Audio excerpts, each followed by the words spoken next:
Yo, what's up designers? What's up? Welcome back to the channel. It's Jimmy Design. So we're gonna take a look at one of my past students' portfolios. He is recently graduated, created this project actually in my class. And so let's go ahead and jump right into and take a look at his work. Okay, so these are obviously VR goggles for Google. Immediately, right away, this is an incredibly awesome shot. One of the better renderings I've seen in a really long time. I really like the form of it. It looks really dark and moody. It's on this kind of surface with this studio background. We have a couple accessories here in the front.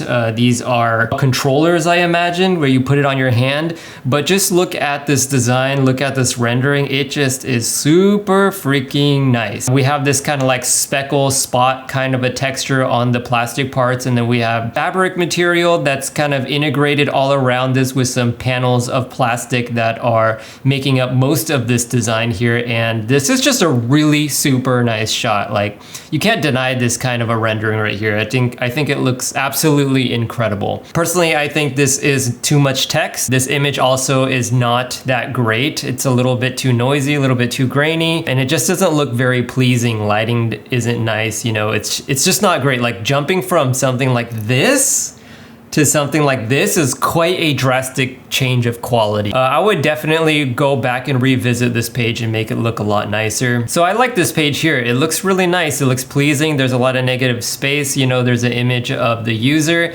and some writing here. Maybe reduce the writing a little bit. Again, with the images, I think that these images aren't that great. There's just too much going on with the background. Everything is not, you know, not in focus, not exactly sure what I'm exactly looking at. I would probably Photoshop this and add a lot more white, a lot more negative space, make it a little bit more purposeful. It's not good to show all this random stuff in the background, so I would certainly think about another way to recompose this page. Major quality changes I can already see from that amazing opening page to the not so good photos, and then pages such as these where they're pretty pleasant to look at. Okay, we got another one. Photos here of the user, and so looks like he's taking some measurements of the user themselves. She was the only person that he had access to at the time. This was during, you know, the lockdown times. I would probably revisit this and pick a user that is probably more suited to the user that might be more likely to use VR glasses. Not that she's not as likely, but, you know, I would imagine someone a little bit more youthful, perhaps, also into gaming of some sorts. And so, you know, she's probably not the typical profile user that you would expect. Some VR competitors. So these are the Oculus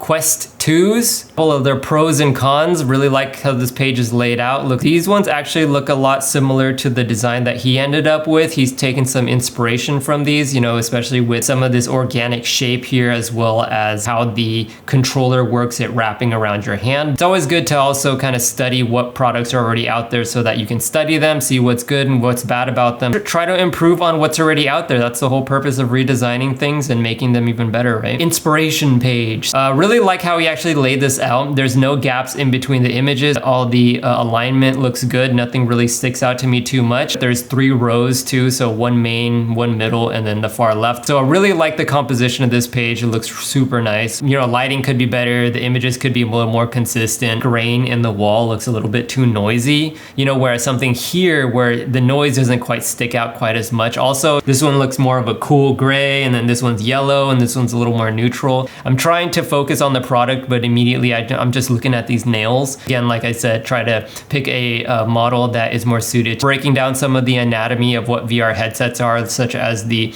audio, the headset strap, of course, the eye motion tracking, and then the expression tracking. I really like this page. It just looks really nice. You know, the must-have research pages that look really nice. I think, again, these photo pages don't, they definitely need some work. Okay, so this page looks pretty decent. I think this looks like a very realistic exploration sketch page. You know, this is in real life, this is what sketches look like, you know. They're just random. They're all over the place. Some of them look good. Maybe some of them don't look good. And so we got 2 pages. This page is also all about the controller themselves. 2 pages of sketches and then jumping into 3D modeling. So he has a side view, top view, front view, rear view, and a couple of shots of the controller itself with this description in the center. Really like this setup. So it's very consistent with the other ones with the 3 rows. And we jump into the studio shot. So this is going to be the full set shot, we have the goggles themselves and the two controllers. I like how these controllers and the goggles look like they're kind of floating, very Behance-y, very Instagram-y. It looks really nice. I would probably rotate maybe one of these controllers to see the opposite end, because right now we kind of see a very similar view. Show a little bit of the other side. Really like this shot here, more of a tilt down kind of a hero shot. Really like the different kind of textures going on, fabric textures as well as soft kind of texture that touches your face and the back of your head. And then for the injection molded parts, we have this kind of greenish minty color with the speckle material. And then of course we see the sensors that live in the front.